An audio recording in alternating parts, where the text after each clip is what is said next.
नमस्कार प्यारे बच्चों। आज हम सभी लोग 10वीं कक्षा के अंतर्गत क्षितिज पाठ्य पुस्तक के काव्य खंड के प्रथम पाठ सूर्य के पद अर्थात सूरदास के पद नामक पाठ के चतुर्थ पद की सप्रसंग व्याख्या करना सीखेंगे। तो प्यारे बच्चों, आइए हम लोग चलते हैं सूर्य के पद नामक पाठ के चतुर्थ पद की सप्रसंग व्याख्या करने के लिए। हरि है राजनीति पढ़ियाए, हरि है राजनीति पढ़ियाए,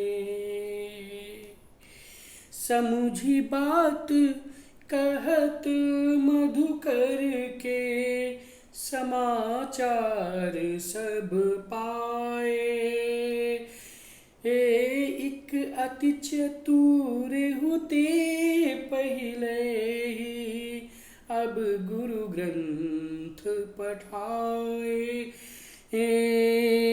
बड़ी बुद्धि जानी जो उनकी, जोग संदेश पठाए, उधो भले लोग आगे के पर हित डोलत धाए, ते क्यों अनीति करे आपुन जे, और अनीति छोड़ा राज धर्म तो यह सूर्य जो, प्रजा न जा ही सताए, उधो हरि है राजनीति पढ़ियाए, उधो हरि है राजनीति पढ़ियाए। प्रस्तुत पद महाकवि सूरदास द्वारा रचित सूर सागर के अंतर्गत भ्रमर गीत में उद्धव संदेश नामक खंड के से उद्धृत है। उद्धव गोपियों को निर्गुण उपासना का ज्ञान देते हैं, तो गोपियों को यह योग संदेश कृष्ण द्वारा किया गया बहुत बड़ा अत्याचार और अन्याय लगता है। वे कृष्ण को राजनीति का पंडित बताती हैं, जिन्हें यह अनीति शोभा नहीं देती है। एक गोपी अपने सखी से कहती है कि हरि है राजनीति पढ़ी आए। हे सखी, ऐसा लगता है जैसे मानो कृष्ण ने राजनीति शास्त्र की शिक्षा प्राप्त कर ली है। समुझी बात कहत मधुकर के, समाचार सब पाए। मधुकर यानी मधुकर शब्द का प्रयोग यहाँ पर बेटा जी उद्धव जी के लिए किया गया है, इसलिए यह कहा गया है कि समुझी बात कहत मधुकर के। मधुकर माने उद्धव जी की कही हुई बातों को समझ करके समाचार सब पाए, और संपूर्ण समाचार को प्राप्त कर लेने के बाद गोपिका अपनी सखी से कहती है कि हे सखी, हरि है राजनीति पढ़ियाए, अर्थात कृष्ण राजनीति शास्त्र को पढ़ लिए हैं। एक अति चतुर होते पहले ही, एक तो वे पहले से ही बहुत चतुर थे, अब गुरु ग्रंथ पढ़ाए और अब उन्हें उद्धव जैसा गुरु मिल गया है, जिसने इन्हें ग्रंथों को भी पढ़ा दिया है। बड़ी बुद्धि जानी जो इनकी, इस तरह से कृष्ण की जो बुद्धि है वह और बढ़ गई है, अर्थात वो पहले से बहुत ज्यादा ज्ञानी हो गए हैं। जोग संदेश पठाए, इसलिए उन्होंने हम गोपिकाओं के लिए योग रूपी संदेश को भेजा है। उधो भले लोग आगे के परहित डोलत ढाए। हे उद्धव जी, हम लोग बड़े सज्जन हैं, बड़े सीधे साधे हैं, और इसलिए आप हम लोगों के साथ परहित ढोलत दाए इस तरह का व्यवहार कर रहे हैं।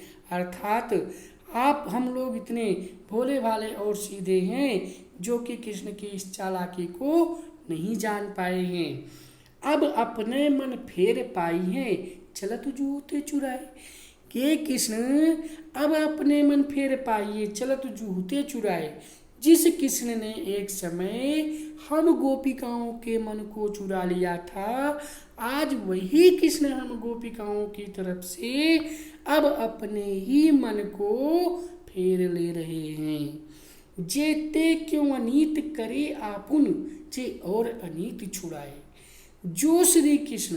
जो कृष्ण हमेशा अनीति और अत्याचार का विद्रोह करते थे, उसका विरोध करते थे, आज वही कृष्ण क्यों अनीति और अत्याचार को कर रहे हैं।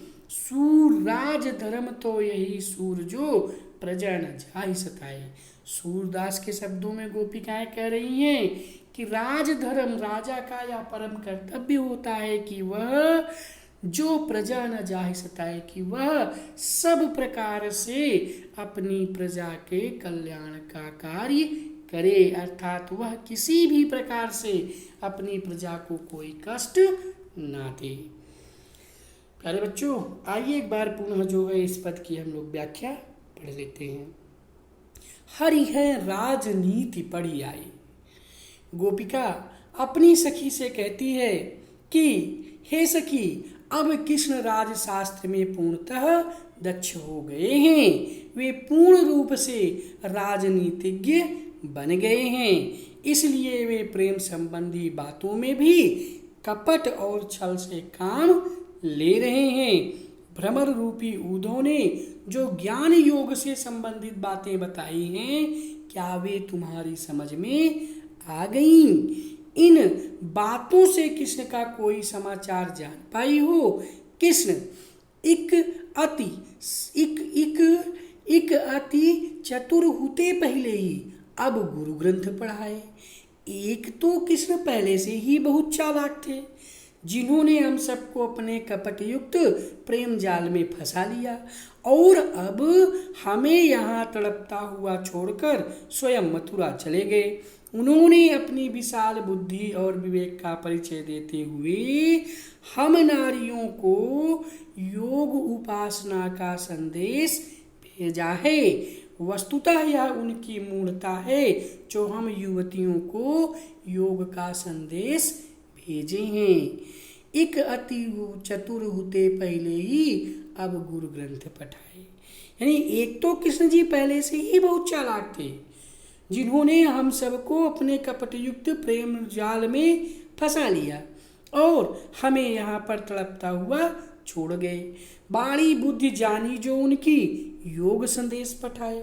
उन्होंने अपनी विशाल बुद्धि, बाणी बुद्धि जानी जो उनकी, उन्होंने अपनी विशाल बुद्धि और विवेक का परिचय देते हुए हम नारियों को योग उपासना का संदेश भेजा है।